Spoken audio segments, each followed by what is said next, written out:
তেলের বোতল লক করে কালি তেল চারে কি রান্ধন যা আম্মা আমি বহুবার বলছি ঘরে কোনো জিনিস শেষ হওয়ার আগে আমার জানাইবে, আমি বাজার থেকে কিনে নেব। তেলের বোতল যে শেষ এটা আমার আগে জানাইবা না? হে আমারে কয় মায়া আপনি তো বলেছেন তেলের বোতল শেষ হইলে জানাইতাম, তেল তো শেষ হইছে, বোতল তো অঙ্ক শেষ হইছে না। কোথায় বোতল কি কোনো সময় শেষ হইব? হে আমার উল্টা কয়, আমি বলে ব্যাক বুঝাইবা, বুঝো বেকল বউলে থাকার মজা নাকি। ওরে কয়ে দিবা নতুন করে যদি কোনো বুদ্ধি খাড়ায় তেলে ডুবাই ওরে আমি মারব। আমি এরম আছি, এই ব্যাক করবো তো আমার সারাক্ষণ ফেসার রাহে, এই ফেসার আমার উঠতে দেয় না, কালি নিচে থেকে দাবায় রাহে, আমার লু ফেসার, মাথাটা সারাক্ষণ কালি জিম জিম জিম জিম করে, এই যে কালুসি আমার মনে হইতেছে কিরম জানি আমি ফরে যাই আমগা। ডিম কেড়ে মায়া অনেক মাথা কাটিয়ে একটা বুদ্ধি বের করেছি। তুমি হিরাবার বুদ্ধি কাটাইছো? কি বুদ্ধি? আমার মায়ার প্রেসার নেমে গেছে, ডিম খেলে যে প্রেসার দাঁড়ায় এটা বুদ্ধি না কাটালে কি বেরোতো? ও বউ, আমরা ঘরে তো তেল আছি না, তেলের যোগানটা তুমি করতে পাইছো গো মায়া? তেল ছাড়া আমি কি করে ডিম ভাজ করবো মায়া? পরে অনেক বুদ্ধি কাটাচ্ছিলাম, বুদ্ধি কাটাতে কাটাতে আমার চোখের সামনে দিয়ে সই করে একটা তেলা চলে গেল।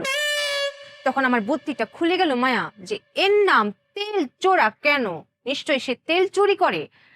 তারপরে আমি কপ করে তাকে ধরে ফেললাম।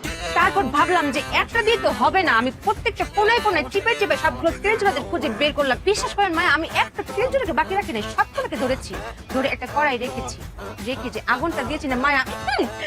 সমস্যাটা কি হতে পারে আপনার কি মনে হয়? ওমা, আমার মা কেন বমি করতেছে সেটা যদি আমি জানতাম তাহলে কি আপনারা ডেকে নিয়ে আসতাম? আপনার কথা হয়। আপনার চিকিৎসা হয় না, চিকিৎসা করা। আপনার মার পরিস্থিতি দেখে যা বোঝা যাচ্ছে তার ফুড পয়জন হয়েছে। আমার মনে হচ্ছে সে কোনো কিছু দেখে ভয় পাইছে, চিকন ঘাম দেখে এটাই মনে করতেছি আমি। একটা কাজ করেন, কুসুম গরম পানি নিয়ে আসেন, আর সাথে পরিষ্কার একটা গামছা, এটাতে মুছাই দিতে হবে। মুছাই দিলে সে কথা বলবে, তার মুখ থেকেই শুনতে চাই যে আসলে সমস্যাটা কি। কিলো খাই আছো কেন? ডাক্তার বলছে না কুসুম গরম পানি আর গামছা নিয়ে আসতে। যাও যাও যাও। কুসুম গরম পানি আমি এক্ষুনি আনছি।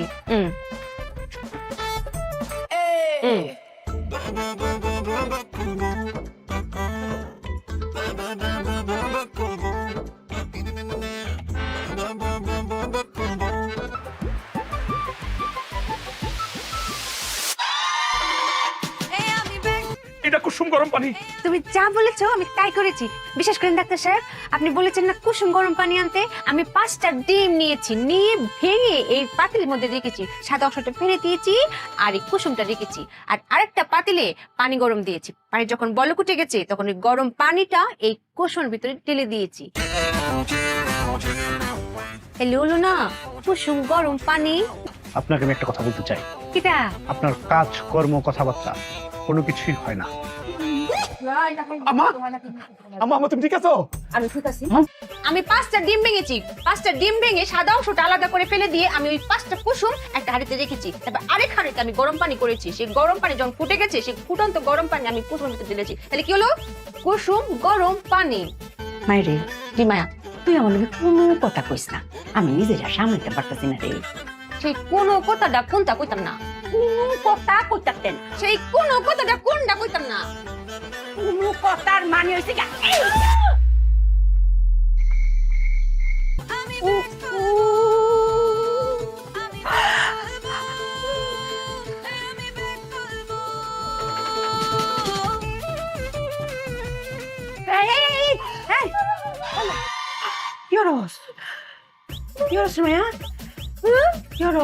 কি করতাছ? তুই চেক কাটছিলাম। তুই চাই কি কাউনের জিনিস? তুই যদি আত্মহত্যা করস তাইলে কোন দুজকে গিয়া ফুরন লাগবো। হ্যাঁ, যদি আত্মহত্যা করস তাইলে দুজক আছে না, দুজকে গিয়া তোর ফুরন লাগবো। আমনে রং থাকলে আপনি উড়েন গা, আমার কিতা? আমি কই কি আর আমার সারেন্দা বাজাই কি? ও ফুত পুত্রে এম্মিয়া, কি হইছে? তোর বললো তো আমি আর পারতেছি না রে ফুত, আমার গলা একেবারে বিষ করতেছে, আর কথা কইতে পারতেছি না। আম্মা তুমি আর কোনো কথা কইও না, সর্বনাশটা করছো, সর দিয়ে ওরে বয়রা বানায় ফেলাইছো। আরে আগে ছিল ব্যাক্য, এটা ঠিক ছিল, 10টার জায়গায় 100টা কথা বলে বোঝানো যায়, আর এখন ব্যাক্যলের সাথে যোগ হইছে বয়রা, কোনো কথা কই তো বোঝানো যায় না। আমার মাথাতে একটা বুদ্ধি আইছে রে, এক কাম করি, যে কান্ন সরটা মারছিলাম এর চেয়ে জোরে আরেকটা সর মারি, তে আমার মনে তবদাটা শুদ্ধ। এটা কি বাংলা ছবি পাইছো? হ্যাঁ, বাংলা ছবি কোথার যাই দিয়া দেখি। হ্যাঁ তাহলে দাও। কিতা? সর দিতাম ঘুমাইয়া সর। জ্বর বাইরে জ্বর হতেছে কিনা আমি কেমনে কইতাম? আমি তো ইনাস। আমি জ্বর কই না, আমি কইতেছি সব দিতাম। জিজি বুকা মায়া, আপনি আগে যা চামচা দেখিয়েছেন সেই জিজি বুকা তো খুঁজে পাইতেছি না। পুত্রে, আমার মাথাটা কিরম জিম জিম করতেছে, আমি এখানে চাপটা পারতেছি না, আমি এতে উঠি, তুই পো।